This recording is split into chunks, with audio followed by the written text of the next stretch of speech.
భద్రం नो అభివాతయమనః. ఓం శాంతి శాంతి శాంతి.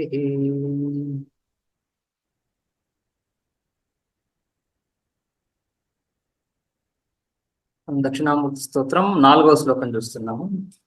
నానాఛిద్రఘటోదరస్థితమహా దీపప్రభాభాస్వరం జ్ఞానం యస్య తు చక్షురాదికరణద్వారా బహిస్పందతే జానామీతి తమేవ భాంతమనుభాత్ ఏన సమస్తం జగత్.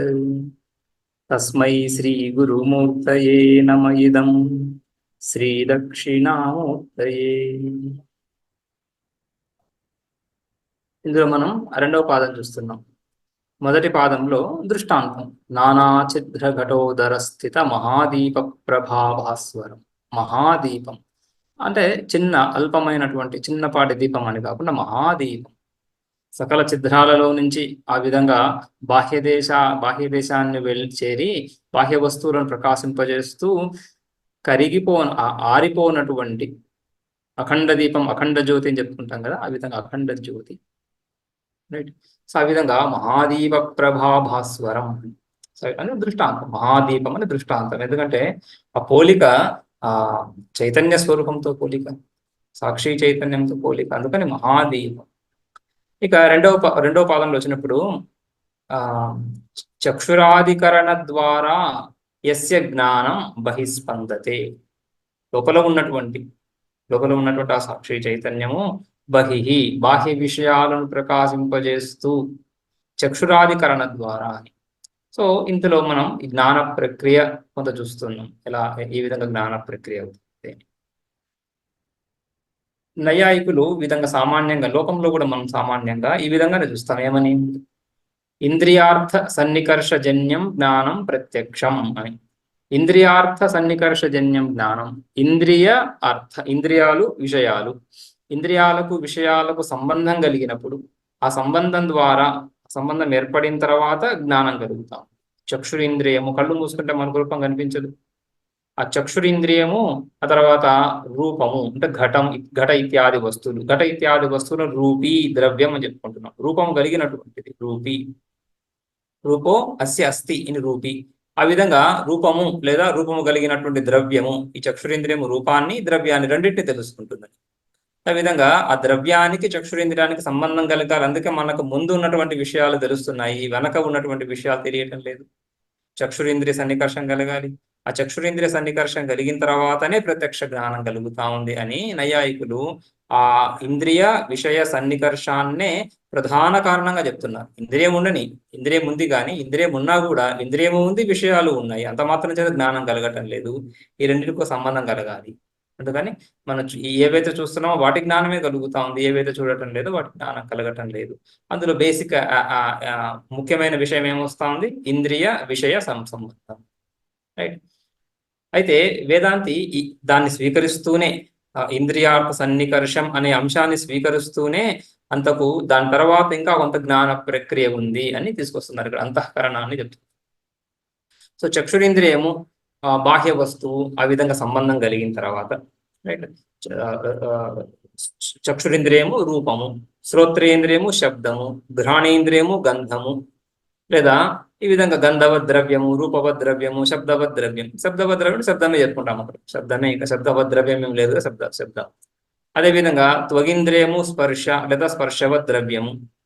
అదేవిధంగా రసనేంద్రియము, తర్వాత రసము, ఆ రుచిని తెలుసుకునేటువంటి రసనేంద్రియము, తర్వాత మధుర ఆమ్ల లవణ కటు కషాయ తిక్త అని ఆ విధంగా షడ్రసాలు ఏవైతే ఉన్నాయో ఆ రసాలు, ఆ రుచి కలిగినటువంటి ద్రవ్యాలు కూడా వాటికి సంబంధం కలిగినప్పుడు, సంబంధం కలిగిన తర్వాత అంతఃకరణము ఆ దేశానికి ఆ చక్షురర్థ సంబంధం ద్వారా వెళ్తాం. రైట్. సో సో ఒక ఛానల్, ఒక కనెక్షన్ ఏర్పడట్టుగా ఇంద్రియానికి ఆ విషయానికి ఒక సంబంధం ఏర్పడింది. ఆ సంబంధము ద్వారా ఈ సూక్ష్మ ఇంద్రియం, అంతఃకరణం సూక్ష్మ ఆ, విషయం, ఆ సూక్ష్మ విషయమైన అంతఃకరణం బాహ్య దేశానికి వెళ్తాము. సూక్ష్మ విషయము అంటున్నప్పుడు సూక్ష్మము అనే పదానికి అర్థము బాహ్యేంద్రియ అగ్రాహ్యత్వం సూక్ష్మత్వం అని. ఈ జ్ఞానేంద్రియాలు ఏవైతే ఉన్నాయో, చక్షురాది జ్ఞానేంద్రియాలు ఏవైతే ఉన్నాయో, వీటితో గ్రహించడం సాధ్యమవనటువంటి విషయం, ఏ విషయాన్నైతే ఈ చక్షురాది ఇంద్రియాల ద్వారా తెలుసుకోలేమో అది సూక్ష్మమని. బాహ్యేంద్రియ గ్రాహ్యత్వం స్థూలత్వం. బాహ్యేంద్రియాల ద్వారా ఏ విషయాన్నైతే తెలుసుకుంటున్నామో అది స్థూలం. బాహ్యేంద్రియాల ద్వారా దేనైతే తెలుసుకోలేమో అది సూక్ష్మం. ఆ విధంగా అంతఃకరణం సూక్ష్మం. ఆ సూక్ష్మ అంతఃకరణం బాహ్య దేశానికి వెళ్ళినా లోపల ఉంటున్నా అది ఇంద్రియ యోగ్యం కాదు. అంతేకాకుండా ఇంద్రియాలనే అతీంద్రియాలని చెప్పు, సకల ఇంద్రియాలు. చక్షురింద్రియం మన కళ్ళకు కనిపిస్తుందా? కనిపించదు. చక్షురింద్రియం మనకు కనిపించేది ఏదైతే ఉందో దాన్ని గోలకము అని చెప్పుకుంటాం. శరీరంలో ఈ కళ్ళు, నోరు, ముక్కు మనం ఏదైతే ఈ విధంగా చూపించి చెప్తున్నాము, ఇది కళ్ళు, ఇవి ముక్కు అని చెప్తున్నాము, దాన్ని గోలకము. గోలకం అంటే ఆశ్రయము, ఇంద్రియానికి స్థానం. అది ఇంద్రియం కాదు, ఇంద్రియానికి స్థానం. ఇంద్రియం సూక్ష్మం. ఈ గోలకము స్థూల శరీరంలోనే భాగం. అంటే చక్షు స్తోత్ర ఇత్యాదులను మనకు స్థూల శరీరంలో కనిపిస్తుంది. స్థూల శరీరంలో ఏవైతే కనిపిస్తున్నాయో అవి స్థూల శరీరంలో భాగాలే. స్థూల శరీరానికంటే భిన్నంగా సూక్ష్మ శరీరం అని చెప్తున్నాం కదా. స్థూల శరీరానికంటే భిన్నంగా సూక్ష్మ శరీరం అని చెప్పినప్పుడు ఆ ఇంద్రియము స్థూల శరీరంలోనే ఒక భాగంగా ఎలా ఉంటుంది? స్థూల శరీరాన్ని ఆశ్రయించి ఉండొచ్చు. స్థూల శరీరాన్ని ఆశ్రయించి ఉంటుంది, ఆయా గోలకాల్లో ఉంటుంది. కృష్ణతారాగ్రవర్తి, ఆ కన్నులో కృష్ణతార, ఆ కనుగుడ్డు, నల్లని కనుగుడ్డు ఏదైతే ఉందో అందులో చక్షురింద్రియం ఉందని ఒక స్థానాన్ని నిర్దేశించారు. సరే, ఒక స్థానం ఏదో ఉండాలి కాబట్టి ఒక స్థానం ఒకటి చెప్తుంది. అయితే ఆ సూక్ష్మ ఇంద్రియం ఒకటి ఉంది, దానికి విషయానికి సంబంధం ఏర్పడుతూ ఉంది. కాబట్టి ఆ సంబంధం కూడా చక్షురింద్రియం బాహ్య దేశానికి వెళ్తుంది అన్నప్పుడు కూడా అది మనకు కనిపించదు, అది సూక్ష్మం అంటే. ఆ తర్వాత అంతఃకరణం ఆ దేశానికి వెళ్తుంది. ఆ దేశానికి, ఆ విషయ దేశానికి వెళ్ళిన తర్వాత విషయాకారాన్ని పొందుతా ఉంది. ఆ విషయాకారాన్ని పొందిన ఆ అంతఃకరణాన్ని, విషయాకారాన్ని పొందిన అంతఃకరణాన్ని ఏమంటున్నాము? ఘటాకార వృత్తి, పటాకార వృత్తి, పుస్తకాకార వృత్తి అని అంతఃకరణ వృత్తి. ఆ అంతఃకరణ వృత్తినే మనం ప్రమాణము అని చెప్పుకోవచ్చు. అంతఃకరణ వృత్తి ద్వారానే జ్ఞానం కలుగుతాం. ఆ అంతఃకరణ వృత్తిలో చైతన్య ప్రతిబింబం. ఏ విధంగా స్థూల శరీరం జడమో సూక్ష్మ శరీరం కూడా జడమే. ఇంద్రియాలు కానీ అంతఃకరణం కానీ ఇవన్నీ జడాలి. అయితే ఏ విధంగా ఘటం ఇతర ఘటేతరాలను ప్రకాశింపజేయలేదో అదే విధంగా ఎందుకు ప్రకాశింపజేయలేదు? అది జడం కాబట్టి, దాంట్లో ప్రకాశక ధర్మమే లేదు కాబట్టి, ప్రకాశకత్వం ఆ స్వభావం, దానికి ఆ సామర్థ్యం లేదు కాబట్టి. అదే విధంగా ఘటంతో సమానంగా లేదా దేహంతో సమానంగా అంతఃకరణము, ఇంద్రియాలు ఇవి కూడా జడాలి, అన్న వికారాలి, అన్న కార్యాలి. కాబట్టి ఇవి కూడా విషయాలను ప్రకాశింపజేయలేవు. అంతఃకరణ కూడా విషయాలను స్వతహాగా స్వాభావికంగా సహజంగా ప్రకాశింపచేయలేదు.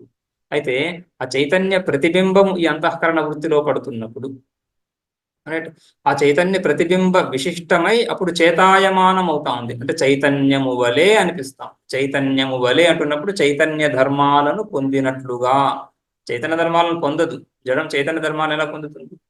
చైతన్యం అవ్వదు, చైతన్య ధర్మాలను పొందదు. కానీ అయినట్లుగా, చేతనాయుతమైనట్లుగా అనిపిస్తుంది.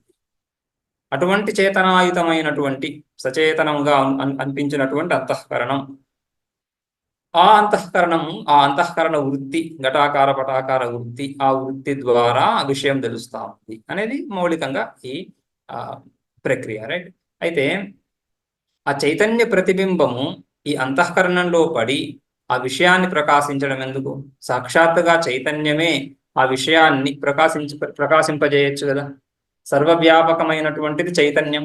చైతన్యం సర్వవ్యాపకం అని చెప్తున్నప్పుడు ఆ ఘటదేశం పటదేశంలో కూడా చైతన్యం ఉండాలి. సర్వవ్యాపకం, సర్వగతం అంటున్నాం. అటువంటి సర్వగత చైతన్యం సాక్షాత్తుగా ఆ ఘటాన్ని ప్రకాశింపజేయడము, ఘటంలో ప్రతిబింబించడము అవటం లేదు, రైట్.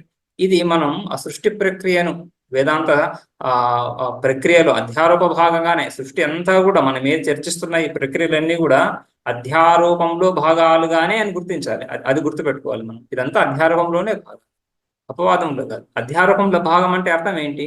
ఇదంతా ఆరోపిత ఒక వ్యవస్థ ఏర్పాటు చేయబడుతా ఉంది. ఈ లోక వ్యవహారం ఎలా జరుగుతుందో చూపించడానికి ఒక వ్యవస్థ. దీనికి దీన్ని సంపూర్ణంగా అసత్ లేనే లేదు అని కొట్టివేయలేము. అలాగని ఇది పారమార్థికము అని కూడా చెప్పు. పారమార్థికం కాదు. పారమార్థికంగా సృష్టినే నిరాకరిస్తాము. ఎప్పుడైతే మనము ఈ సృష్టివాదము, తర్వాత దానికంటే కొంత సూక్ష్మంగా దృష్టి సృష్టివాదము, అంతకంటే సూక్ష్మంగా అజాతివాదం చెప్తున్నప్పుడు, అజాతి అంటే జన్మ లేదని చెప్తున్నాము. దేనికి జన్మ లేదు? దేనికి కూడా జన్మ లేదు. జీవుడికి మాత్రమే జన్మ లేదు, దేహానికి జన్మ ఉంది అని చెప్పు. ఒకసారి ఒక వాదము, ఒక సిద్ధాంతం అని చెప్తున్నప్పుడు ఏ విధంగా అయితే మిథ్యా అంటున్నప్పుడు సర్వం మిథ్య, ఒక్క ఆత్మ చైతన్యం తప్పిస్తే మిగతా సర్వం మిథ్య. ఏదైతే వ్యవహారానికి వస్తా ఉందో అదంతా మిథ్య అని. అందులో మళ్ళీ విభాగాలు లేవు. రజు సర్పం మిథ్య, యథార్థ సర్పం సత్యం అలా చెప్పట్లే. సర్వం మిథ్య, జగతంతా కూడా మిథ్య అని. అదేవిధంగా అజాతి అని చెప్తున్నప్పుడు సర్వం అజాతి, అంతా దేనికి జన్మ లేదు, దేనికి కూడా జన్మ లేదు. జన్మ ఎక్కడెక్కడైతే కనిపిస్తుందో అది భ్రాంతి ద్వారా కనిపిస్తుంది అని కదా. అదే కదా ఆ విధంగానే సిద్ధాంతం. అనిర్వచనీయ ఖ్యాతి అని చెప్తారు. ఖ్యాతివాదం చెప్పినప్పుడు అనిర్వచనీయ ఖ్యాతి అంటే సకల వస్తువులు అనిర్వచనీయాలుగానే తెలుస్తున్నాయి. ఏవి? అన్ని వస్తువులు, సర్వం జగత్తు. ఏదైనా ఆ విధంగా ప్రక్రియ చెప్తున్నప్పుడు అన్నిటికీ అప్లై అవుతుంది. సో ఆ విధంగా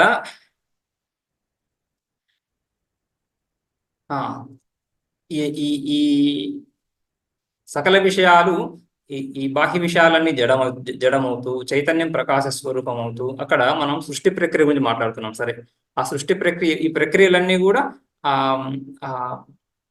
అధ్యారోప భాగంలోనే అంశాలు చెప్పుకుంటాం. రైట్. సో అందుకని ఈ జ్ఞాన ప్రక్రియ మనం చర్చిస్తున్నాం. ఇది కూడా అధ్యారోప భాగంలోనే గుర్తించాలి. అయితే ఆ ప్రక్రియ ఆ అధ్యారోపంలోనే అంత యుక్తి అంతా అక్కడే ఉంటుంది. అపవాదంలో యుక్తికి అవకాశం ఏముంది? యుక్తి అంటేనే ఏదో ఒకదాన్ని నిరూపించడం అని కదా. ఏదో ఒక వస్తువుని ఇంకొక వస్తువు ద్వారా, ఏదో ఒక ప్రక్రియ ద్వారా నిరూపించడం, అక్కడే యుక్తి.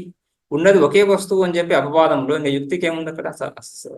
సంపూర్ణ వ్యవస్థను అప్పుడు దాకా ఏదైతే ప్రయత్నపూర్వకంగా ఏర్పాటు చేస్తూ వచ్చామో దాంట్లో ఆ మూల కీ పిన్ ఏదైతే ఉందో దాన్ని తీసేస్తే మొత్తం అంతా ఆ ఆత్మస్వరూపంగానే తెలియడం అపవాదం. అందులో యుక్తి ఏముంటుంది? అధ్యారోపంలోనే యుక్తి అంతా. ఈ కార్యకారణ భావం కానీ, ఈ కాజాలిటీ కానీ, రైట్, ఈ సాధ్య సాధక భావం కానీ అంతా అధ్యారోప భాగంలో ఉంటుంది. కాబట్టి అక్కడే ప్రక్రియ చాలా యుక్తియుక్తంగా హేతుబద్ధంగా ఉంటుంది ప్రక్రియ. అది ఇక్కడ మనం ఇప్పుడు చర్చించబోయే ప్రక్రియ జ్ఞానం గురించి. మనం సృష్టి ప్రక్రియ చూస్తున్నప్పుడు శుద్ధ చైతన్యము మాయాసహితమై, మాయా విశిష్టమై ఈ జగత్ అక్కడి నుంచి ఏర్పడుతూ ఉంది. మాయాసహిత చైతన్యం, మాయోపహిత బ్రహ్మ, మాయా విశిష్ట బ్రహ్మనే ఈశ్వరుడు. ఆ ఈశ్వరుడి నుంచి ఆ ఈశ్వరుడు జగత్తుకి అభిన్న నిమిత్త ఉపాదాన, ఆయన ఉపాదాన కారణం, ఆయన నిమిత్త కారణం. అందులో కూడా చైతన్యాంశాన్ని అపేక్షించి చైతన్యాంశం దృష్ట్యా నిమిత్త కారణమని ఉపాధి మాయా స్వరూపం ఉపాధి ఏదైతే ఉందో తద్దృష్ట్యా ఉపాదాన కారణమని. ఎవరు? ఈశ్వరుడే నిమిత్త కారణము, ఈశ్వరుడే ఉపాదాన కారణము. ఆ ఈశ్వరుడు చైతన్యము, అందులో ఈ మాయా స్వరూపము కూడా. అందుకనే ఈశ్వరీయ శక్తి మాయ. ఈ మాయ ఈశ్వరీయ శక్తి. ఈశ్వరీయ అంటే ఈశ్వర సంబంధి, ఈశ్వరాశ్రిత, ఈశ్వరుణ్ణి ఆశ్రయించినటువంటి. అంటే ఈశ్వరుణ్ణి ఆశ్రయించినటువంటి అన్నప్పుడు ఈశ్వరుడి అధీనంలో ఉన్నటువంటి, ఈశ్వరుడి కంటే భిన్నంగా స్వతంత్రంగా లేనటువంటి, ఈశ్వరుడి యొక్క సత్తాస్ఫూర్తులతోనే మెలుగుతున్నటువంటి, అది ఈశ్వరాధీనమైనటువంటి శక్తి. ఆ సామర్థ్యం చేతనే ఈశ్వరుడి సృష్టిని చేస్తున్నాడు అంటున్నప్పుడు ఆ సామర్థ్యం మాయ, అదే ఉపాదానకారం. మాయని త్రిగుణాత్మికం అని చెప్పుకుంటాం, సత్వరజస్తమో గుణాత్మకం. అందులో సత్వాంశము ద్వారా, ఆ మాయ యొక్క సత్వాంశం ద్వారా జ్ఞానేంద్రియాలు, ఆ మాయ నుండి ముందు ఈ మాయ త్రిగుణాత్మికం అని, సత్వరజస్తమో గుణాత్మికం. అందు నుండి పంచతన్మాత్రలు ఉత్పన్నమయ్యాయి. తస్మాద్వాయు తస్మాదాత్మన ఆకాశ సంభూత, ఆకాశాద్ వాయు అని చెప్తున్నప్పుడు అక్కడ స్థూల పంచమహాభూతాలని చెప్పుకోవచ్చు, సూక్ష్మ పంచమహాభూతాలను కూడా చెప్పుకోవచ్చు. ప్రాయ స్థూల పంచమహాభూతాలు చెప్పుకుంటారు. తస్మాద్వాయే తస్మాదాత్మన ఆకాశ సంభూత అంటున్నప్పుడు స్థూల పంచమహాభూతాలు చెప్పుకుంటున్నాం. ఎందుకంటే పృథివీ తర్వాత పృథివీభ్యో అన్నం అని చెప్తున్నారు కాబట్టి, రైట్. అయితే స్థూల పంచమహాభూతాలు చెప్పినా కూడా దానికి దానికి కారణమైనటువంటి సూక్ష్మ పంచమహాభూతాలను కూడా చెప్పినట్లుగానే తీసుకోవాల్సి ఉంటుంది, రైట్. సో అందుకని సూక్ష్మ పంచభూతాలనే తీసుకుంటే ఒకవేళ సాక్షాత్తుగా మళ్ళీ స్థూల భూతాలని చెప్పడానికి వేరే వాక్యం లేదు కాబట్టి దాంట్లో ముఖ్యంగా వాక్యం నుంచి శబ్దం నుంచి స్థూల పంచమహాభూతాల సృష్టిని చెప్పినట్లుగా తీసుకొని సూక్ష్మ పంచభూతాలు అంతర్గతంగా దాన్ని భావించుకోవాల్సి ఉంటుంది, రైట్. అందుకని ఆ మాయా స్వరూపము ఈశ్వరుడు నుంచి పంచతన్మాత్రలు ఏర్పడుతుంది. ఆకాశము, వాయువు, తేజస్సు, జలము, పృథివీ అనే పంచ తన్మాత్రలు. తన్మాత్రం అంటే తద్ ఏవ, ఇది తన్మాత్ర. తద్ ఏవ అంటే ఆకాశం మాత్రమే, కేవలం ఆకాశం, రైట్. ఇంకొక వస్తువుతో ఇంకొక వస్తువుతో కల్తీ చేయబడినటువంటి కేవల ఆకాశ స్వరూపము. లేదా ఇంకా దాన్ని శబ్ద తన్మాత్ర అని కూడా చెప్పచ్చు. కేవలం శబ్దం, శబ్ద గుణకం ఆకాశం. ఆకాశం యొక్క గుణం శబ్దం కదా, కాబట్టి కేవలం శబ్దం. ఆ శబ్దం అంటున్నప్పుడు మనకు లోకంలో వినిపించే శబ్దాలు కాదు కదా. లోకంలో వినిపించే శబ్దాలు శ్రోత్రేంద్రియం ద్వారా తెలుస్తున్నాయి, అవి స్థూల విషయాలు. ఇది తన్మాత్ర, సూక్ష్మ విషయం. కాబట్టి శబ్దము కేవల శబ్దము యొక్క మౌలిక అంశము, శబ్దము యొక్క శక్తి. శబ్దము బీజాత్మకంగా ఉన్నటువంటిది, శక్తి రూపంగా ఉన్నటువంటిది. ఎందుకంటే ఆ తన్మాత్ర నుండే శ్రోత్రేంద్రియం రావాలి, రైట్. ఈ స్థూల శబ్దాన్ని గుర్తించే శ్రోత్రేంద్రియం ఆ తన్మాత్ర నుంచే ఉత్పన్నం. ఆ తన్మాత్ర నుంచే ఆ స్థూల శబ్దం అనే విషయం కూడా, ఈ అకార కకార గకారాలు, ఈ ధ్వనులన్నీ కూడా, రైట్. ఈ పక్షులు, పశువులు చేసే ధ్వనులు, ఈ సంగీత వాయిద్యాలు ఏవైతే ఉన్నాయో అవి చేసే ధ్వనులు, మిగిలిన అన్ని సకల ధ్వనులు కూడా అక్కడి నుంచే రావాలి, తన్మాత్ర నుంచే రావాలి. అవన్నీ కూడా శ్రోత్రేంద్రియానికి విషయాలు. సో శ్రోత్రేంద్రియ విషయాలు రెండు కూడా, రైట్. శ్రోత్రేంద్రియాన్ని గ్రహించే సామర్థ్యము, శ్రోత్రేంద్రియాన్ని సృష్టించే సామర్థ్యము, ఈ రెండు సామర్థ్యాలు, శక్తి ఏదైతే ఉందో అది తన్మాత్ర. ఆ విధంగా తన్మాత్రను తీసుకుంటాం కదా. సో అవన్నీ తన్మాత్ర. అదేవిధంగా వాయు తన్మాత్ర, తేజో తన్మాత్ర, ఇవన్నీ ఉత్పన్నమవుతున్నాయి. ఈ తన్మాత్రలు మాయా కార్యాలు కాబట్టి మళ్ళీ వీటిలో కూడా సాత్వికాంశము, రజోగుణాంశము, తమోగుణాంశం ఉంటున్నాయి. సత్వ రజస్తమో గుణాలు ఉన్నాయి తన్మాత్రల్లో. అందులో నుంచి ఆకాశ తన్మాత్ర నుంచి శ్రోత్రేంద్రియం ఉత్పన్నం. ఆకాశ తన్మాత్ర యొక్క సత్వాంశం నుంచి ఈ శ్రోత్రేంద్రియం ఉత్పన్నమైంది. అదేవిధంగా వాయు తన్మాత్ర యొక్క సత్వాంశము నుంచి త్వగింద్రియము, తేజో తన్మాత్ర యొక్క సత్వాంశము నుంచి చక్షురింద్రియము, రైట్. ఈ జల తన్మాత్ర యొక్క సత్వాంశం నుంచి రసనేంద్రియం, పృథివీ తన్మాత్ర యొక్క సత్వాంశం నుంచి ఘ్రాణేంద్రియం. ఆ తర్వాత ఈ పంచతన్మాత్రల యొక్క సామూహిక సత్వాంశము నుంచి అంతఃకరణం, రైట్. ఈ అంతఃకరణము తర్వాత పంచజ్ఞానేంద్రియాలు, ఇవి సాత్విక అంశం యొక్క కార్యం, రైట్. తన్మాత్రల యొక్క సాత్వికాంశం యొక్క కార్యాలు. ఇదే విధంగా ఈ తన్మాత్రలలో రజోగుణం ఉంది 5 తన్మాత్రల్లో కూడా. ఆ 5 తన్మాత్రల యొక్క సామూహిక రజోగుణము నుంచి ప్రాణం ఉత్పన్నమవుతా ఉంది. సత్వగుణం అనేది జ్ఞానానికి అనుకూలంగా ఉంటుంది. జ్ఞానాన్ని అది కలిగించదు. జ్ఞానాన్ని కలిగించేదని చెప్పడం అంటే అదే జ్ఞానం అని చెప్పడం లేదు, అదే జ్ఞానకారకం అని చెప్పడం లేదు, కానీ జ్ఞానానికి అనుకూలంగా ఉంటుంది. సత్వగుణం అనేది జ్ఞానానికి అనుకూలంగా ఉంటుంది. అందుకని జ్ఞానేంద్రియాలు సత్వగుణం నుంచి ఉత్పన్నం అవ్వడము, అంతఃకరణం కూడా ఆ సత్వగుణ సమూహం నుంచి ఉత్పన్నం అవ్వడం అనేది సబబుగా ఉంటుంది, రైట్. సో ఎందుకంటే ఓకే, అదే విధంగా రజోగుణం నుంచి తీసుకుంటున్నప్పుడు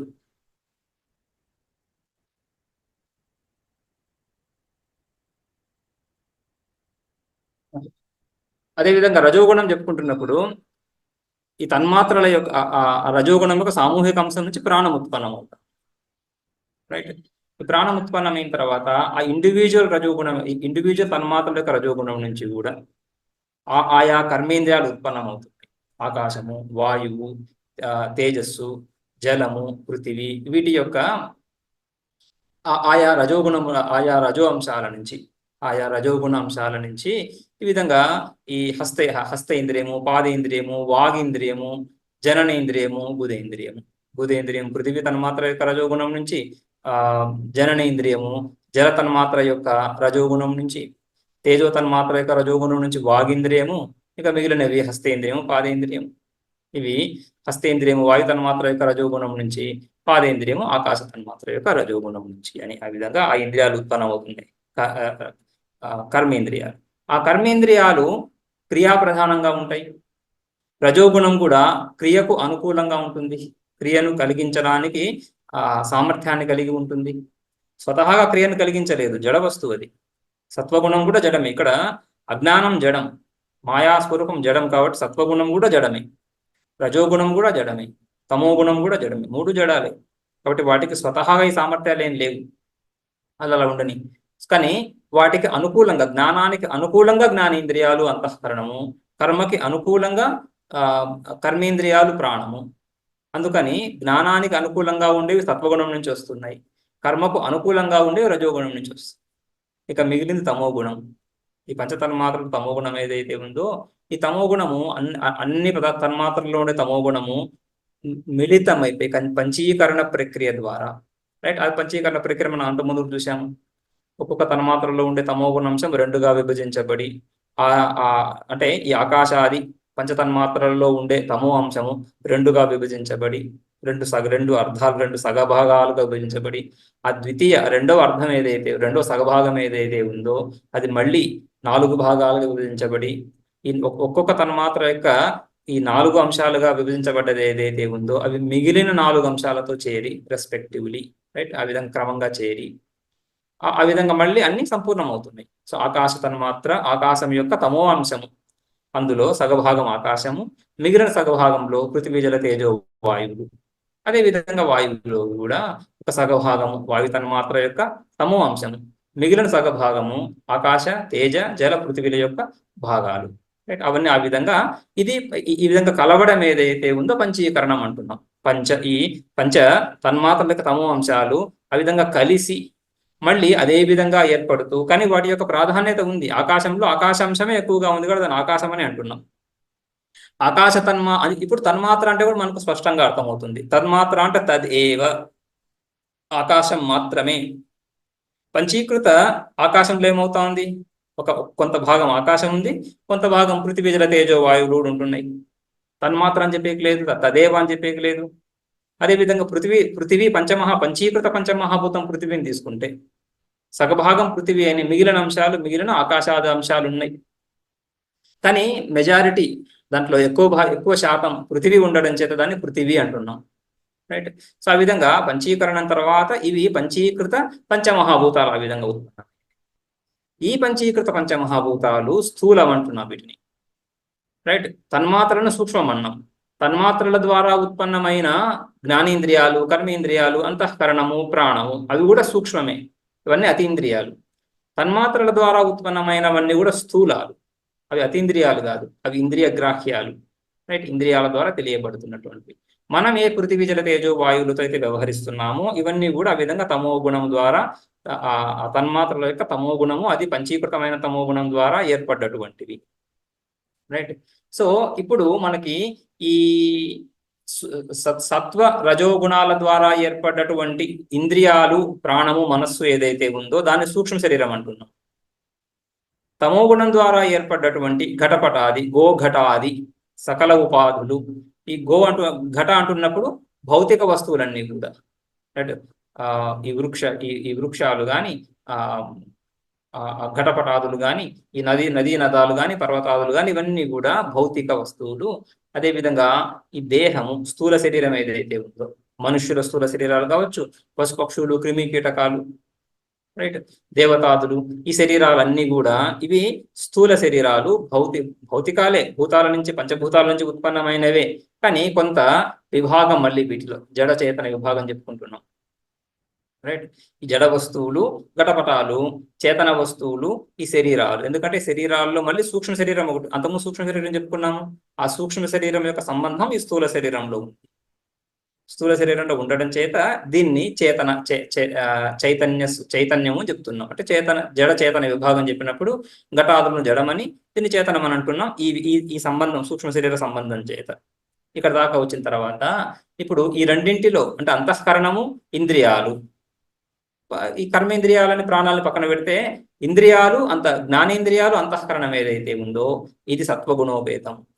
సత్వగుణ కార్యాలవన్నీ కేవల సత్వగుణం, అందులో మళ్ళీ ఎటువంటి తమోగుణ రజోగుణ అంశాల యొక్క మిశ్రణం లేకుండా కేవల సత్వగుణం అయి ఉన్నాయి.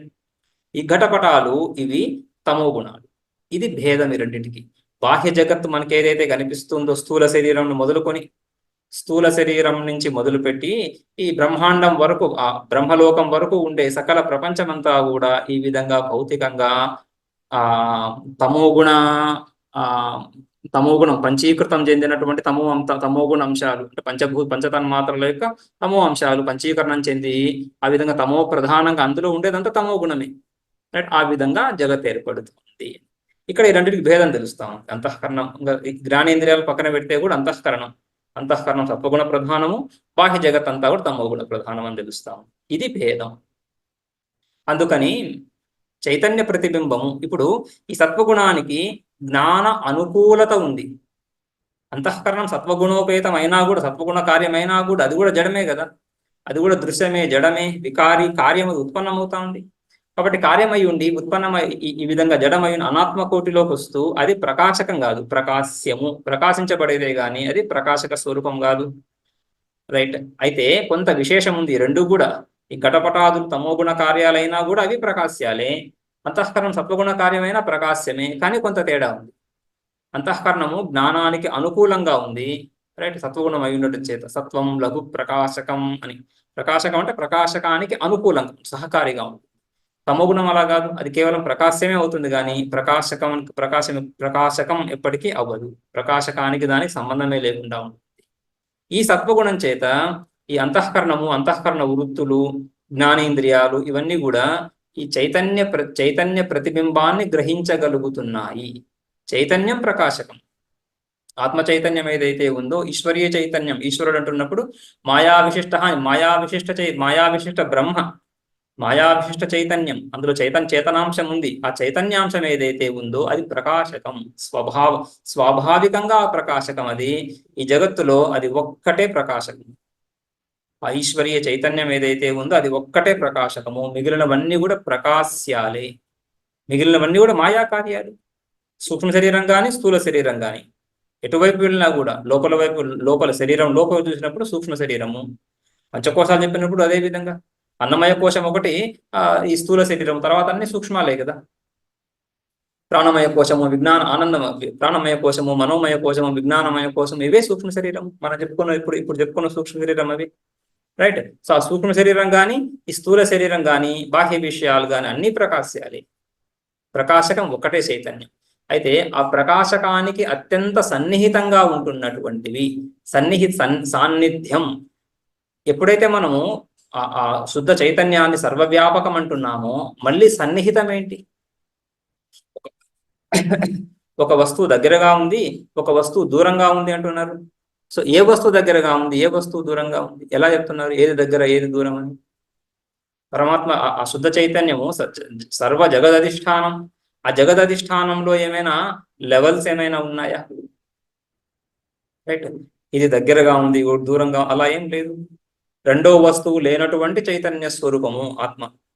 ఈ సచ్చిదానంద చైతన్యం ఏదైతే ఉందో రెండవ ద్వితీయ వస్తువు లేనటువంటి కేవల అద్వితీయ చైతన్య స్వరూపము. ఆ అద్వితీయ చైతన్య స్వరూపంలో సమస్త జగత్తు ఆరోపించబడింది సాక్షాత్ బ్రహ్మస్వరూపంలో.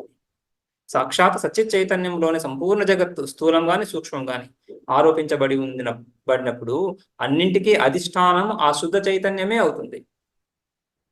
రైట్? మనం చూస్తున్నప్పుడు ఇక్కడ దేశకాలంలో మనం వెళ్ళే ఈ రోడ్లు ఇవి ఉన్నాయి.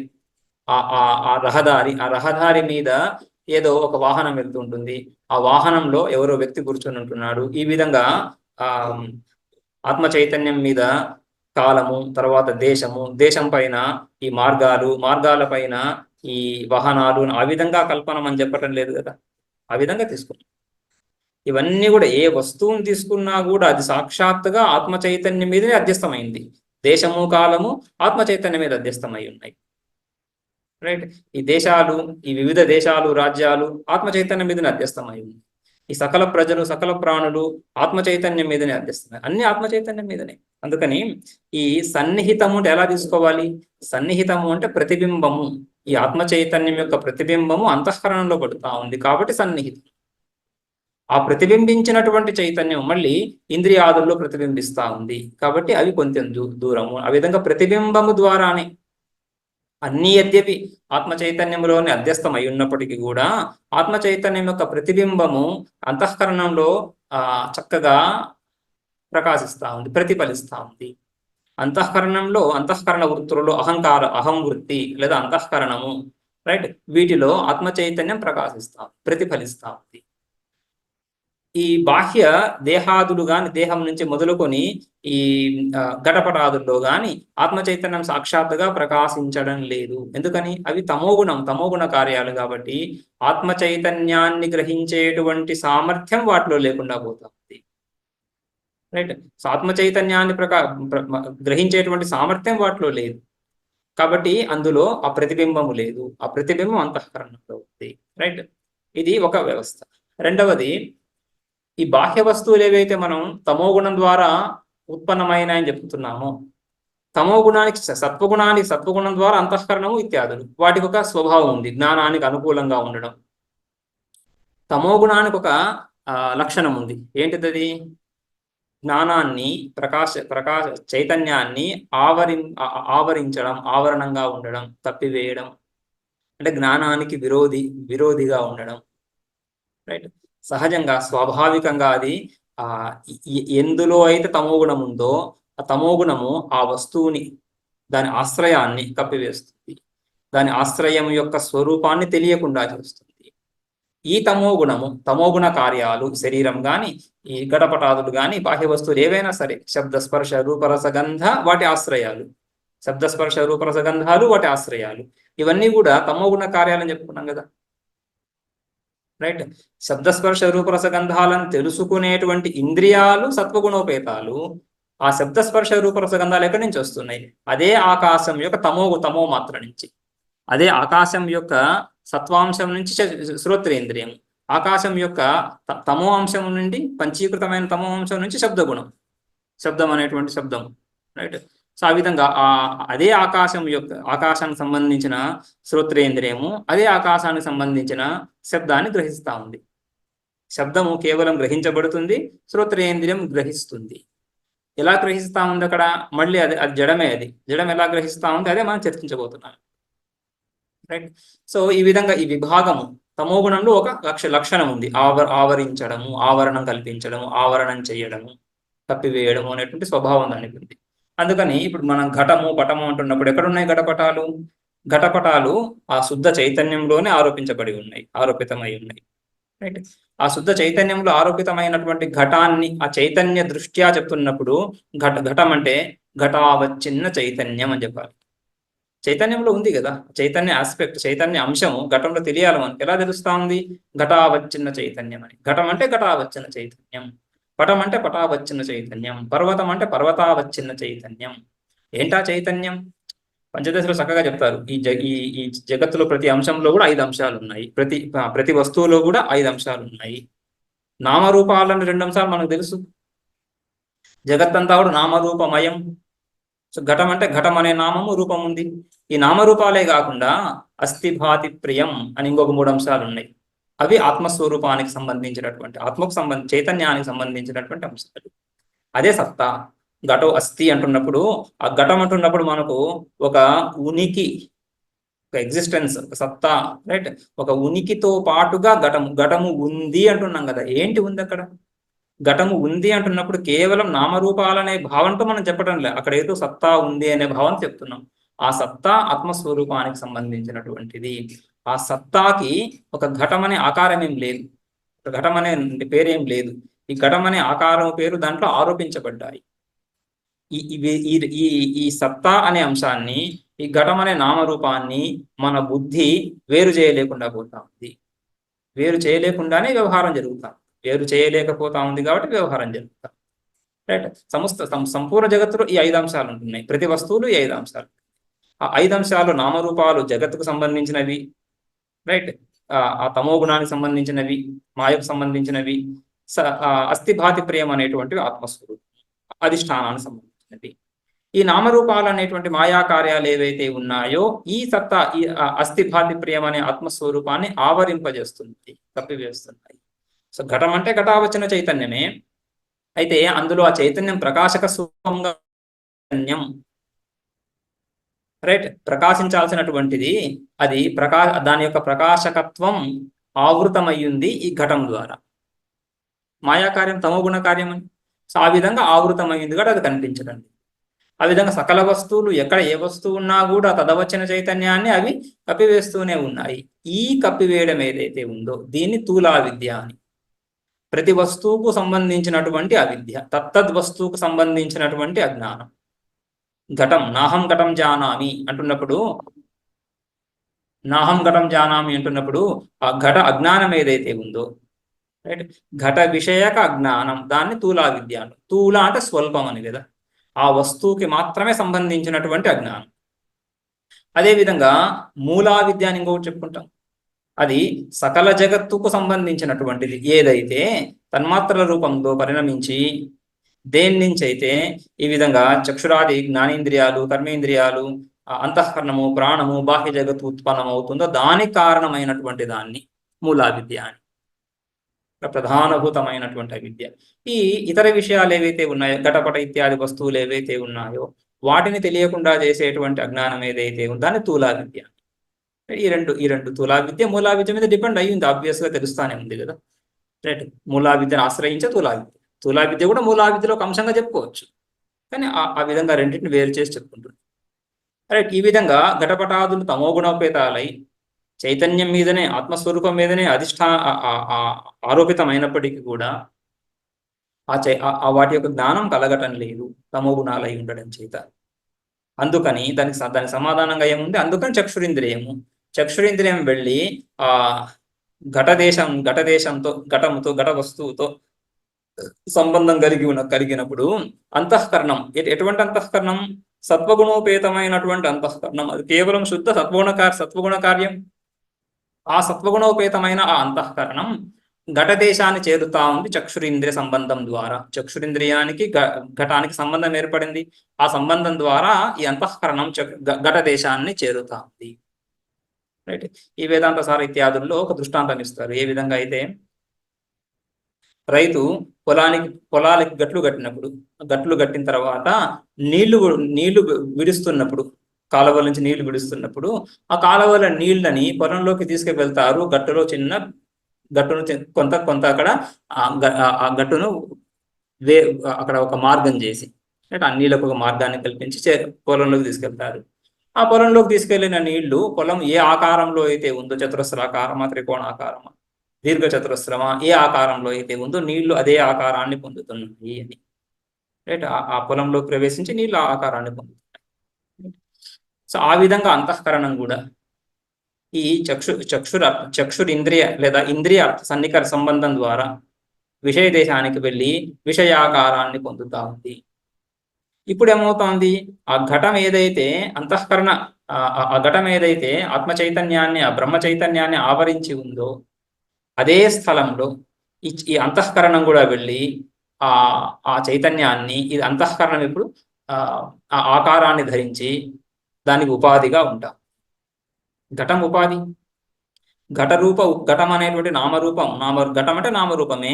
ఆ ఉపాధి ఎక్కడైతే ఏ దేశంలో అయితే ఉందో అదే దేశంలో ఇప్పుడు ఘటాకార అంతఃకరణ వృత్తి అనే ఉపాధి కూడా అదే దేశంలో వస్తూ ఉంది. సో ఘటం అనే వస్తువు, ఘటాకార అంతఃకరణ వృత్తి, ఈ రెండు కూడా ఒకే దేశంలో ఉంటుంది, ఒకే స్థానంలో ఉంటున్నాయి, ఒకే చైతన్యాన్ని అవచ్ఛిన్నం చేస్తున్నాయి, రైట్. ఈ అంతఃకరణ వృత్తిలో ఆత్మ చైతన్యము ప్రతిబింబిస్తా ఉంది. ఎందుకని, సత్వగుణం అది. ఘటంలో ప్రతిబింబించినటువంటి ఆత్మ చైతన్యము, ఘటంలో ప్రతిబింబించినటువంటి ఘటంలో ఎందుకు ప్రతిబింబించదు, అది తమో గుణం కాబట్టి. దానికి మన ముఖం దర్పణంలో ప్రతిబింబిస్తుంది కానీ ఒక గోడ మీదనో, ఇంకొక వస్తువు మీదనో, లేక చెక్క మీదనో, చెట్టు మీదనో ప్రతిబింబించదు. ఎందుకంటే దర్పణానికి ఆ సామర్థ్యం ఉంది. మన ముఖ ప్రతిబింబాన్ని గ్రహింపజేసే సామర్థ్యము ఒక దర్పణానికో లేకపోతే ఒక జలరాశికో వీటికి ఉంది. కానీ ఈ గోడకో చెట్టుకో వీటికి లేదు, రైట్? ఆ విధంగా ఈ అంతఃకరణ వృత్తి, ఘటాకార వృత్తి ఏదైతే ఉందో ఆ ఘటాకార వృత్తి ఆ ఆత్మ చైతన్యాన్ని, సాక్షి చైతన్యం యొక్క ప్రతిబింబాన్ని గ్రహిస్తా ఉంది. ఈ చైతన్య ప్రతిబింబం, చైతన్యం యొక్క ప్రతిబింబం, ప్రతిబింబం అంటే ప్రతిరూపం.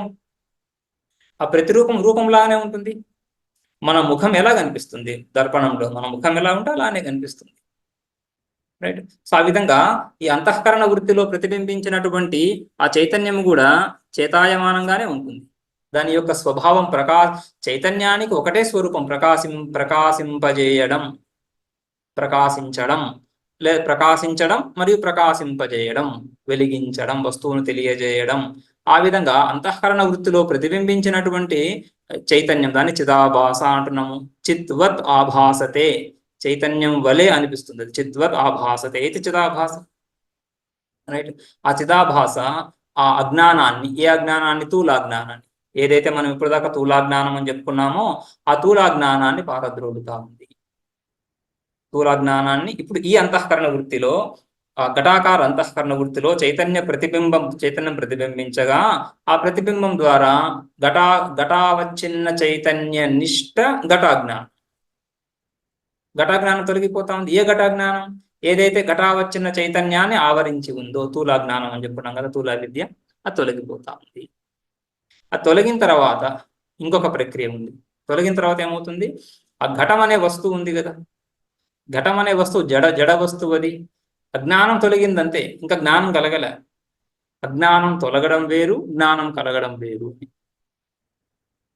ఘట విషయక అజ్ఞానం తొలగింది, కానీ ఘట విషయక జ్ఞానం ఇంకా కలగలేదు. ఆ ఘటాన్ని ప్రకాశింపజేసేది ఆ చిదాభాస, ఆ అంతఃకరణ వృత్తిలో ఉన్నటువంటి చైతన్య ప్రతిబింబం. దాని స్వభావం అది ప్రకాశింపజేయడం, కాబట్టి ఘటాన్ని ప్రకాశింపజేస్తా ఉంది, ఘట జ్ఞానం కలుగుతా ఉంది. ఆ చిదాభాసనే ఘట జ్ఞానం అంటున్నాం, రైట్? అంతఃకరణ వృత్తిలో ప్రతిబింబించినటువంటి చైతన్యం, దానికి పేరు చిదాభాస అని. దాన్నే ఫలం అంటారు, ఫలం అని కూడా అంటారు. ఈ అంతఃకరణ వృత్తి ఆ ఘటాకారాన్ని, ఆ ఘటదేశాన్ని చేరి ఘటాకారాన్ని పొందుతున్నప్పుడు, ఆ పొందిన క్షణంలో ఘటనిష్ట అంటే ఘటావచ్చిన్న చైతన్య నిష్ట, అజ్ఞానం తొలగిపోతా ఉంది. అజ్ఞానం తొలగిన తర్వాత అదే ఘటాకార వృత్తిలో ఉండే చైతన్య ప్రతిబింబము ఘటం అనే వస్తువుని ప్రకాశింపజేస్తా ఉంది. అందుకని రెండు విభిన్న ప్రక్రియలు తెలుస్తున్నాయి ఇక్కడ.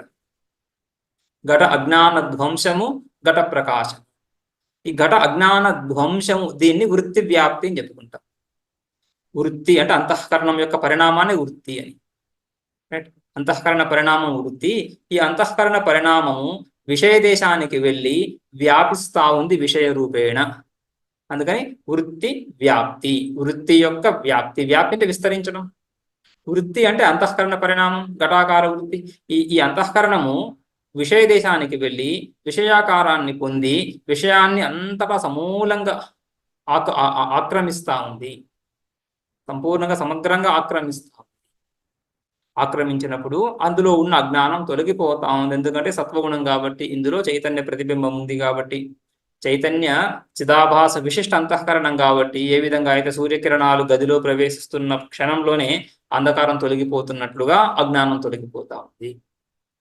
అజ్ఞానం తొలగిన తర్వాత ఆ వస్తువు కూడా ప్రకాశిస్తా ఉంది. ఇదే చైతన్యంలో ఉన్న, అక్కడ వృత్తికి పెద్ద ప్రమేయం లేదు. ఇక ఘటాకార అంతఃకరణ వృత్తికి ఏం ప్రమేయం లేదు. ఘటాకార అంతఃకరణ వృత్తిలో ఉండే చిదాభాస, అది కదా ప్రకాశక స్వరూపము. ఆ ప్రకాశక స్వరూపము ఆ ఘటం అనే వస్తువుని ప్రకాశింపజేస్తాం. ఏ విధంగా అయితే ఈ మధ్యాహ్నపు సూర్యుడు, దేదీప్యమానంగా ప్రకాశిస్తున్నటువంటి సూర్యుడు, లేదా ఉదయం సూర్యుడు ప్రకాశిస్తున్నటువంటి సూర్యుడు, ఆ సూర్య ప్రతిబింబాన్ని మనం దర్పణంలో కనుక తీసుకుంటే, మనం మన గదిలో ఉండే కిటికీ, ఆ కిటికీ బయటికి ఒక అద్దాన్ని పెట్టి ఆ అద్దం ద్వారా సూర్య ప్రతిబింబాన్ని ఆ గదిలోకి ప్రతిబింబింపజేయగలిగితే ఏమవుతుంది?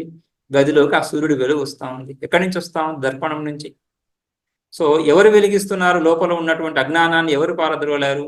దర్పణ సహాయంతో సూర్య ప్రతిబింబం.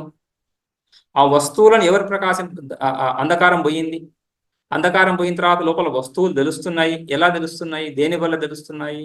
ఆ అద్దంలో సూర్యుడి యొక్క ప్రతిబింబం, ఆ అద్దంలో పడిన సూర్యుడి ప్రతిబింబము లోపలికి లోపలికి కిరణాలే ప్రతిబింబం అంటే.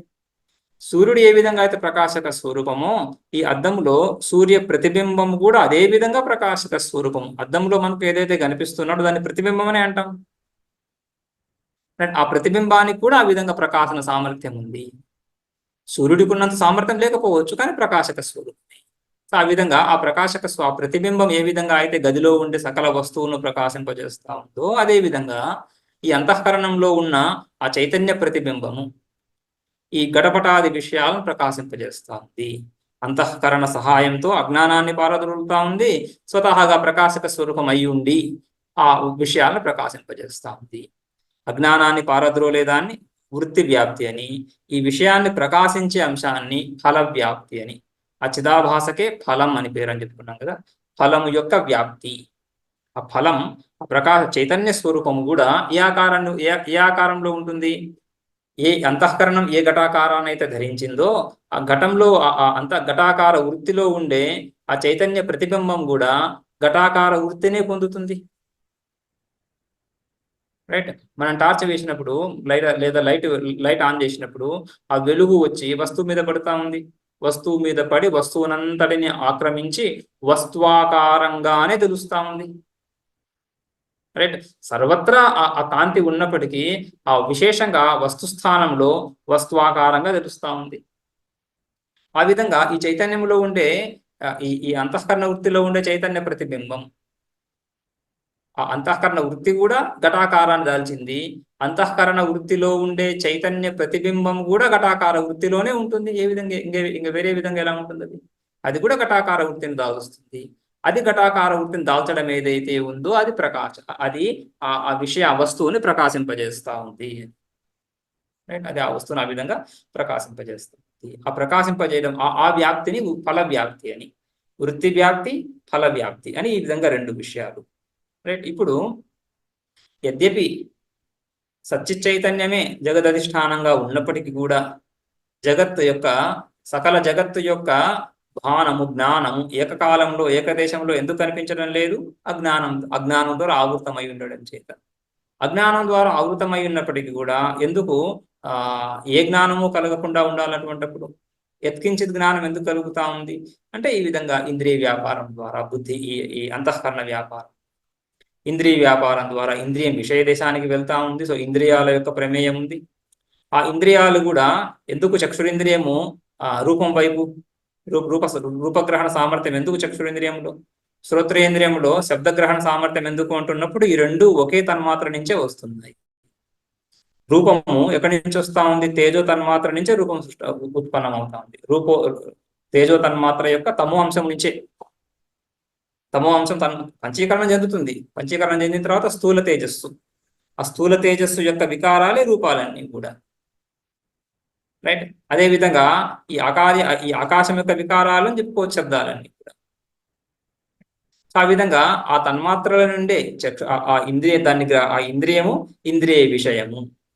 ఆ తర్వాత ఈ ఇంద్రియానికి అధిష్టాన దేవత, ఆ అధిష్టాన దేవత కూడా ఆ తన్మాత్రే అవుతుంది. రైట్. ఆ తన్మాత్రకు సంబంధించినటువంటి దేవత. చక్షురింద్రియానికి ఆదిత్యుడు అని చెప్తున్నాం. ఆదిత్యుడు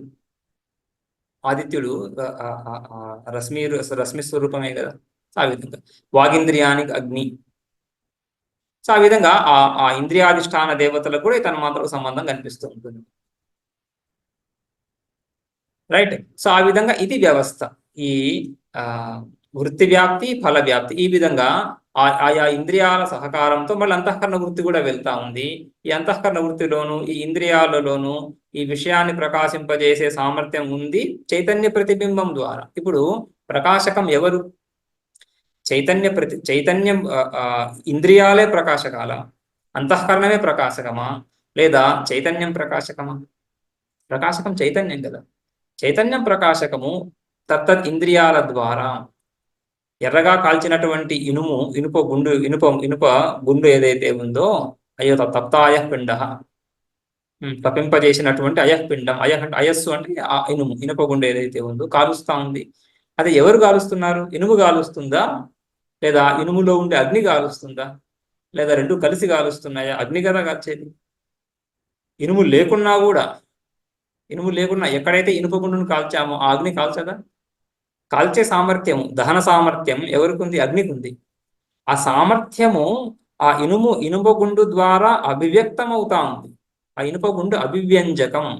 ఆ అగ్నిని ఆ అగ్నిని అగ్ని ప్రకటమవ్వడానికి అవకాశం ఇస్తా ఉంది, ఆశ్రయంగా ఉందంతే.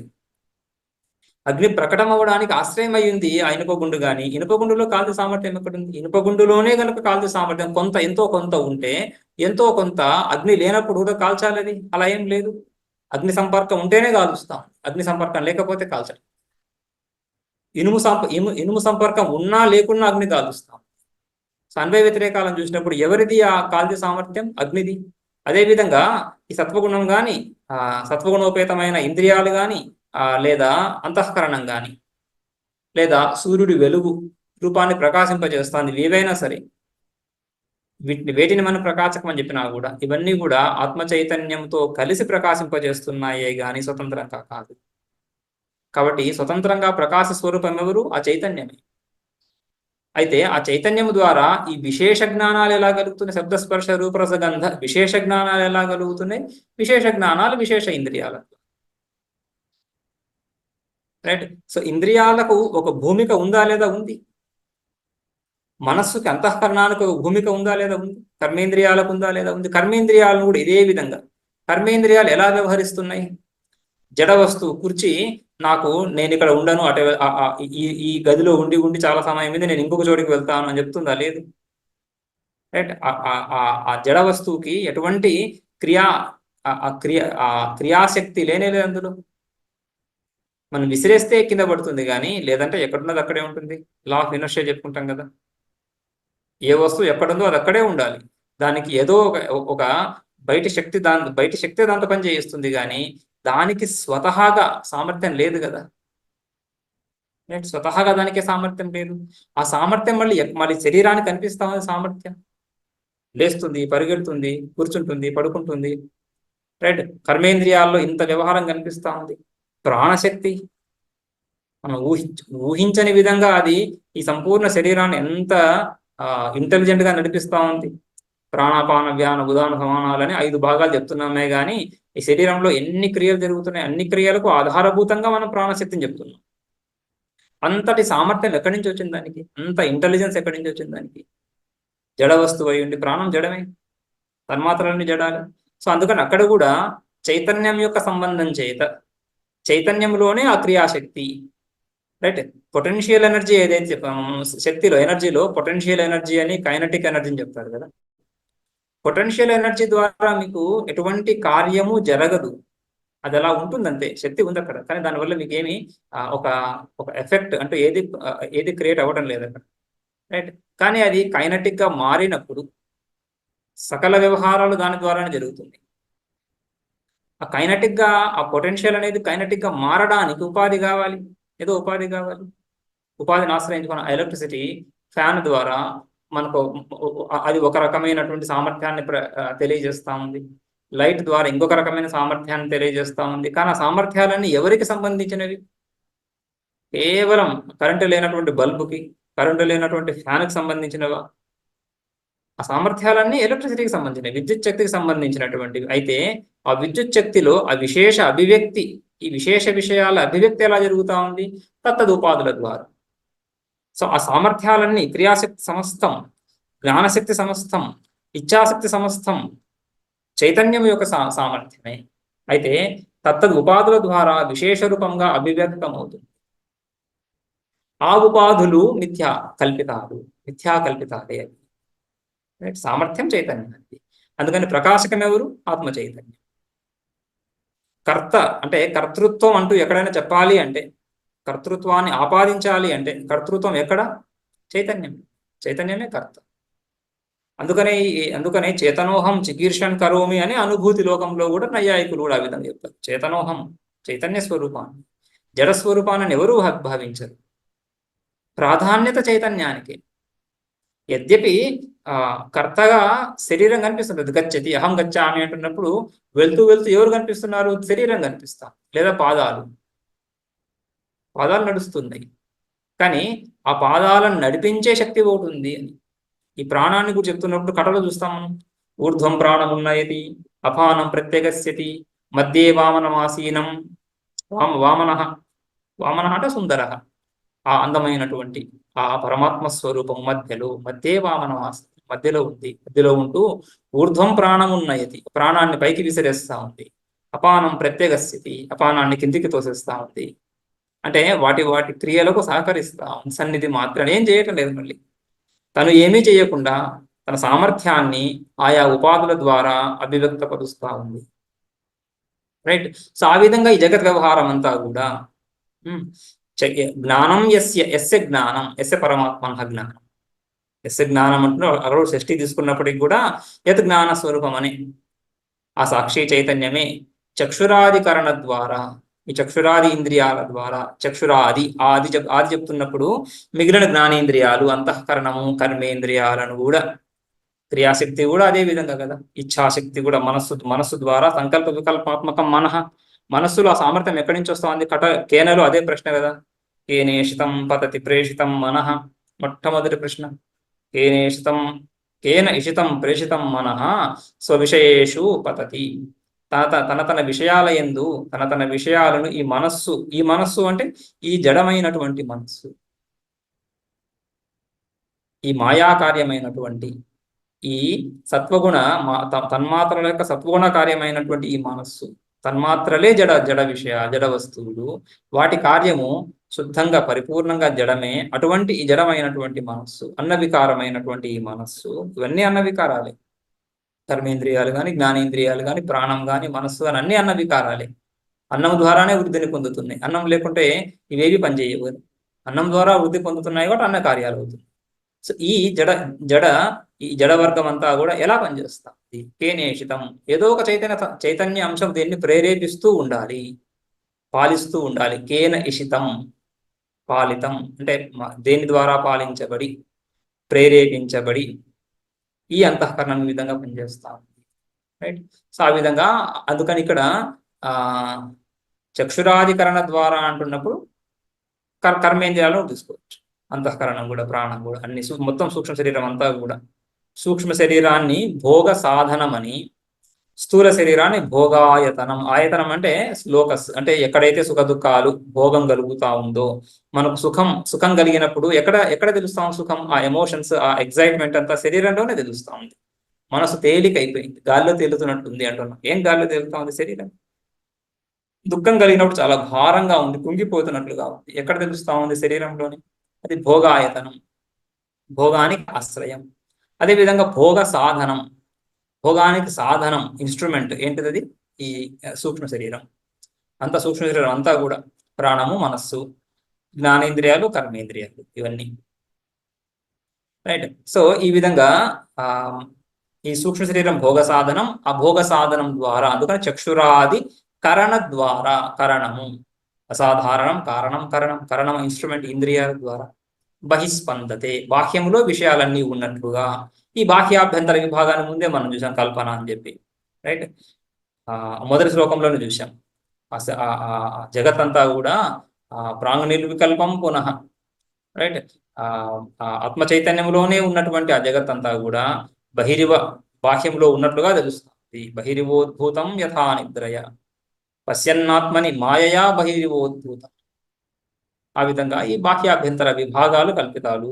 ఆ కల్పితమైనప్పటికీ కూడా, కల్పనలో కూడా ఈ బాహ్య విషయాలు ఎలా స్పందిస్తున్నాయి, ఎలా తెలుస్తున్నాయి, ఎలా ప్రకాశిస్తున్నాయి? ఈ చైతన్యం ద్వారా. చైతన్యమే ప్రకాశకం, ఏకమాత్ర ప్రకాశక స్వరూపం. ఆ ప్రకాశక అది జానామీతి తమేవ భాంతం.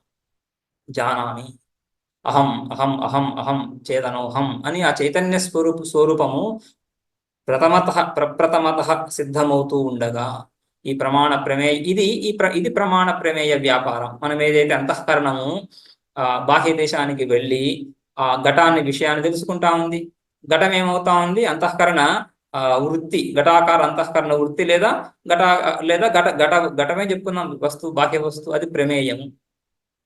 ఈ అంతఃకరణం ఏదైతే బాహ్య దేశానికి వెళ్తా ఉందో చక్షురింద్రియ సహకృతమై, అంతఃకరణ వృత్తి ఎలా ఉత్పన్నమైంది? చక్షురింద్రియ సహకారంతోనే. చక్షురింద్రియమే గనక ఆ రూపాన్ని స్పృశించకపోతే, ఆ రూపాన్ని కానీ ఆ వస్తువుని కానీ స్పృశించకపోతే అంతఃకరణానికి బాహ్య దేశానికి వెళ్ళే సామర్థ్యమే లేదు. రైట్. అందుకనే ఎవరైనా అన్ఫార్చునేట్గా గుడ్డివాడైనప్పుడు ఆ మనస్సు రూపవృత్తిని కల్పించదు. చక్షురింద్రియం వెళ్ళట్లేదు అక్కడికి.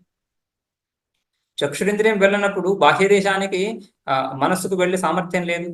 మనస్సు లోపల ఉన్న సంస్కారాలనేదో స్మరించగలదు కానీ, రైట్, అంతకుముందే వాడి కనుక రూప సంస్కారాలు ఏవైనా ఉంటే వాటిని స్మరించగలదేమో కానీ బాహ్య దేశానికి వెళ్ళలేదు చక్షురింద్రియ సహకారం లేకుండా. అందుకనే చాక్షుష అంతఃకరణ వృత్తి, చక్షురింద్రియ సహకృత అంతఃకరణ వృత్తి, తద్వారా రూపాన్ని.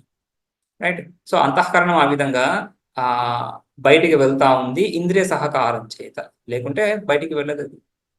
రైట్. అందులో జానామి ఇది, రైట్, ఈ అంతఃకరణాన్ని కూడా ప్రకాశింపజేస్తున్నాడు. ఇంద్రియాలను, అంతఃకరణాన్ని, ఇదంతా కూడా. సో ఈ ఘటం ఏమన్నాము? ప్రమేయం అని చెప్పి. ఈ అంతఃకరణం ఏదైతే బయటికి వెళ్తా ఉందో చక్షురాది ఇంద్రియాల సహకారంతో, దాన్ని ప్రమాణం. రైట్. దీని తర్వాత ఈ రెండు జరిగిన తర్వాత ప్రమాణము, ప్రమేయం ఉంది కదా. ఈ ప్రమాణము ద్వారా ప్రమేయాన్ని తెలుసుకొని నేను తెలుసుకుంటున్నాను అనేవాడెవడు? ప్రమాత. ఈ ప్రమాత, ప్రమాణ, ప్రమేయాలి వ్యవహారం జరుగుతూ ఉండగా ఒక ప్రమాణం ద్వారా చక్షురాది ఇంద్రియాల ద్వారా రూపాన్ని తెలుసుకున్నాడు. అహం ఘటం పశ్యామి అన్నాడు. ఆ తర్వాత అహం శబ్దం శృణోమి అంటున్నాడు. ఆ అహం ఘటం పశ్యామి తర్వాత ఈ అహం శబ్దం శృణోమి, ఈ రెండింటికి అనుసంధానం జరుగుతా ఉందా లేదా?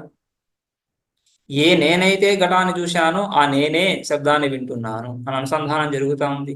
అనుసంధానం జరగాలంటే ఈ మూడు, అహం ఘటం పశ్యామి అనే మూడు అంశాలు ప్రకాశితం అవ్వాలి.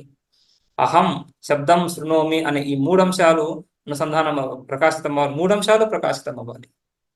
రైట్. కేవలం ప్రమాత ఒకడే ఉండి ఆ ప్రమాణాన్ని, ప్రమేయాన్ని మాత్రమే తెలుసుకుంటున్నాడు, లేదా ప్రమేయాన్ని మాత్రమే తెలుసుకుంటున్నాడు అని కాదు. ఒకే ప్రమాతను నేను, ఘటాన్ని తెలుసుకున్నటువంటి ప్రమాతను, శబ్దాన్ని కూడా తెలుసుకుంటున్నాను అన్నప్పుడు ఈ తెలుసుకునేవాడు కూడా జ్ఞానానికి విషయం అవుతుంది. వీటన్నిటినీ కూడా ప్రకాశింపజేసేటువంటి దీన్ని త్రిపుటి అంటున్నాం. జ్ఞాత, జ్ఞానము, జ్ఞేయం. జ్ఞానం అంటే ఆ ప్రమాణం, జ్ఞేయం ఘటం.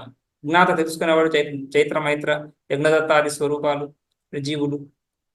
వీటన్నిటినీ ప్రకాశింపజేసేటువంటి చైతన్యం ఒకటి, సాక్షి చైతన్యం ఉంది.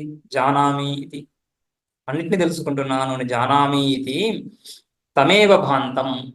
జానామి అని ఆ స్వరూపం ఏదైతే ఉందో తం భాంతం ఏవ, ఆ చైతన్య స్వరూపం ప్రకాశిస్తూ ఉండగా, అదే మనం చూసాం కదా. చక్షురింద్రియం ద్వారా అంతఃకరణ రూపాన్ని తెలుసుకొనిగాక, శ్రోత్రేంద్రియం ద్వారా అదే అంతఃకరణ శబ్దాన్ని తెలుసుకొనిగాక. అందులో శ్రోత్రేంద్రియం కానీ చక్షురింద్రియం కానీ అంతఃకరణం కానీ స్వతహాగా స్వాభావికంగా తన విషయాన్ని ప్రకాశింపజేస్తున్నాయా లేదే? ఆ చైతన్యమే ఆ అంతఃకరణలో ప్రతిబింబించి ఆ రూపాన్ని కానీ శబ్దాన్ని కానీ ప్రకాశింపజేస్తూ ఉంది.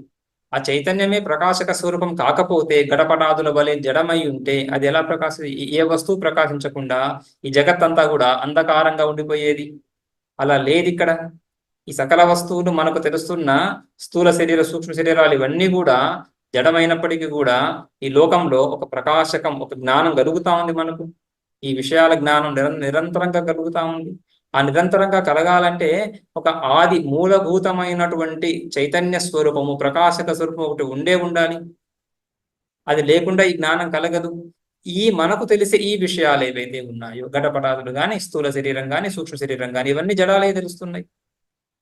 కాబట్టి వీటన్నిటికంటే ముందు సిద్ధమైనటువంటి స్వయం ప్రకాశ స్వరూపమైనటువంటి ఆ తత్వము జానామీతి తం. జానామి ఇది అది జానామి అని, అది స్వయం ప్రకాశ స్వరూపానికి చిహ్నం. జానామి అని తమేవ భాంతం, ఆ స్వరూపం, ఆ చైతన్య స్వరూపమే స్వయంగా తం భాంతం ఏవ, అది తనగానే, తన స్వాభావికంగానే, ఇతర సహాయ సహకారాలు లేకుండా. చక్షురింద్రియాలు ప్రకాశకాలే కానీ స్వతహాగా కాదు, అరువు తెచ్చుకున్నటువంటి చైతన్యం చేత. ఏ చైతన్యం అయితే అంతఃకరణలో ప్రతిబింబించిందో అదే ఈ ఇంద్రియాల్లో కూడా ప్రకాశిస్తా ఉంది. ఇవి కూడా సత్వగుణోపేతాలు అయి ఉండడం చేత. రైట్. తద్వారా అంతఃకరణం ద్వారా, అంతఃకరణ సంబంధం కలిగి ఉంది చక్షురింద్రియాలు కదా. అంతఃకరణం స్వతహాగా బయటికి వెళ్ళలేదు, చక్షురింద్రియం కూడా స్వతహాగా ఇంద్రియ విషయంతో సంబంధాన్ని కలిగి ప్రకాశింపజేయలేదు రూపాన్ని. రైట్.